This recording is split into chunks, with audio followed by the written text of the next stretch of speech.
Hi everyone, welcome to another edition of Whiteboard Friday. This week, I have a special request from one of our users to talk about an SEO checklist for new sites that aren't ranking yet.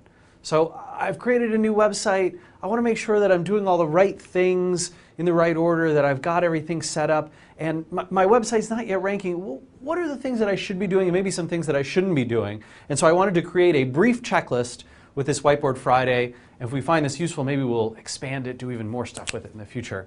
So let's run through. You've got a new site that you've just launched. You're setting things up for success. What do you need to worry about? First off, accessibility. What I mean by this is users and search engines both need to be able to reach all of the pages, all the content that you've created on your website in easy ways. And you need to make sure you don't have any sort of dumb mistakes that can harm your SEO.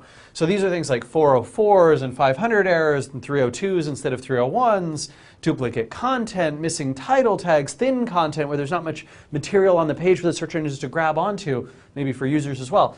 Two tools that are great for this. So first off, Google Webmaster Tools, which is completely free. You can register at google.com/webmasters, and the SEO Moz crawl through the SEO Moz Pro web app, also very useful when you're looking at a new site. And we sort of built a bunch of features in there that we wish Google Webmaster Tools kept track of, but they don't. And so some of those features are included in the SEO Moz crawl, including things like 302s, for example, some thin content stuff. So that can be quite helpful. Next up, keyword targeting.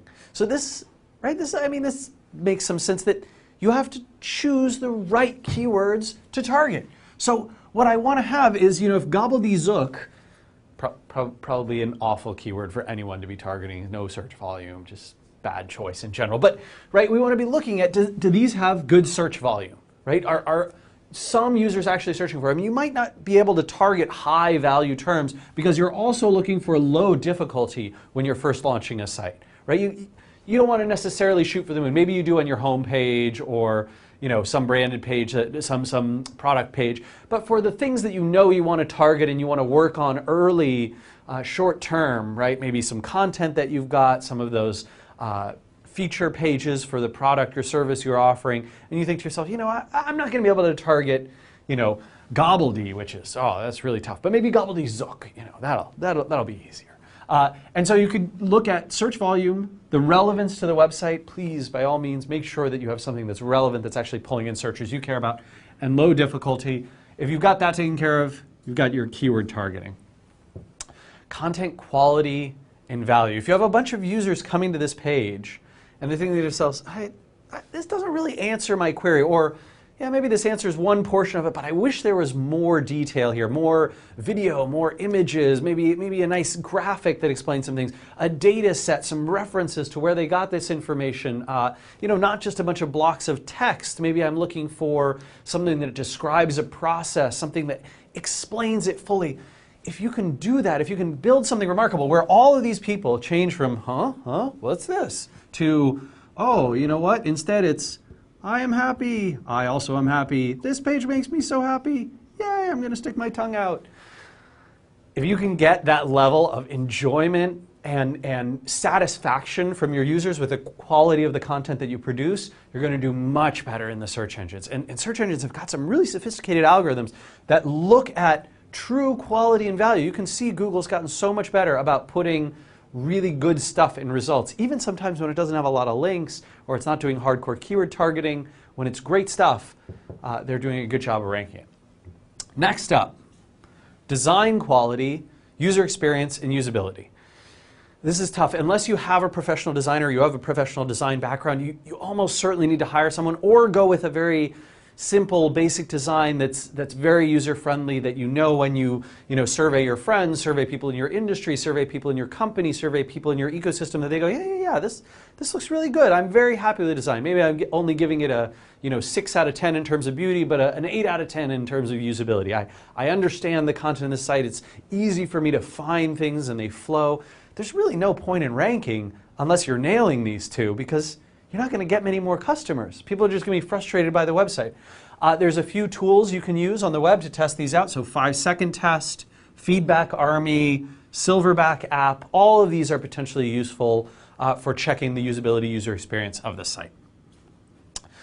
Social account setup. Because social and SEO are coming together like never before, right? Google is showing +1s and things that people share by default in the search engine rankings. Bing is showing all the stuff that's been shared on Facebook, and they're putting it above the rest of the content. Really, really pays to be in social. And social signals help search engines better understand or better rank things, as well as having this nice second order effect on user and usage data, on branding, on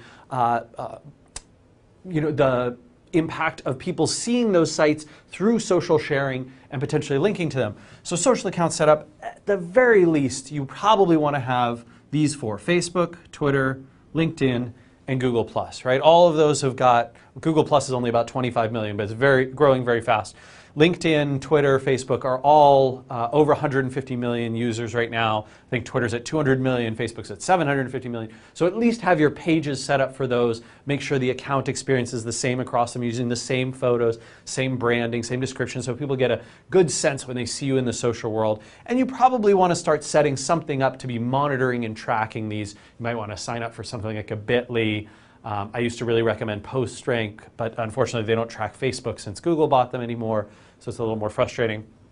The SEO Moz web app will start to track these for you pretty soon.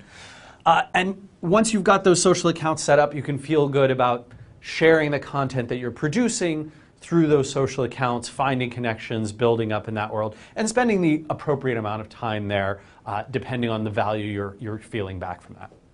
Next up, link building. And this is where I know a lot of people get sort of off to the wrong start, and it's incredibly hard to recover. I actually just got an email in my inbox before we started doing Whiteboard Friday from someone who had started a new website, and he's like, I got these 300 links, and now I'm not ranking anymore. I was doing great last week. For the first 6 weeks after my launch, I was ranking great. And I started just a quick look at the backlinks, and I went, oh no. I think this person really went down the route of, I'm going to get a bunch of low quality, easy to acquire links. And for a new site in particular, it's so dangerous because Google is just really on top of throwing people out of the index or penalizing them very heavily when their link profile looks really scummy. And when you don't have any trustworthy quality signals to boost you up, that's when low quality links can hurt the most. So, good things to do. Start with your business contacts and your customers. They are great places to get links from. Your customers are willing to link to you, awesome. Get them to link to you. If the contacts that you have in the business world are willing to say, hey, my friend, Rand just launched a new website, boom. That's a great way of doing it. All your email contacts, your LinkedIn contacts, the people that you know personally and professionally, if you can ask them, hey, would you support me by throwing a link to me on your About page or your blog roll or your list of customers or your list of vendors, whatever it is, right? Guest posts and content. This is a great way to do good sort of content, positive content production and earning links back for that. So finding trustworthy sites that have lots of RSS subscribers and are well-renowned and can give you visibility in front of your audience and give you a nice link back if you can contribute positively to those. I also like high-quality resource lists. So this would be things like the Better Business Bureau, maybe, that sort of falls a little in the directory world, but something like a Crunchbase, right? If you're a startup in the technology world, you definitely need to have a Crunchbase listing.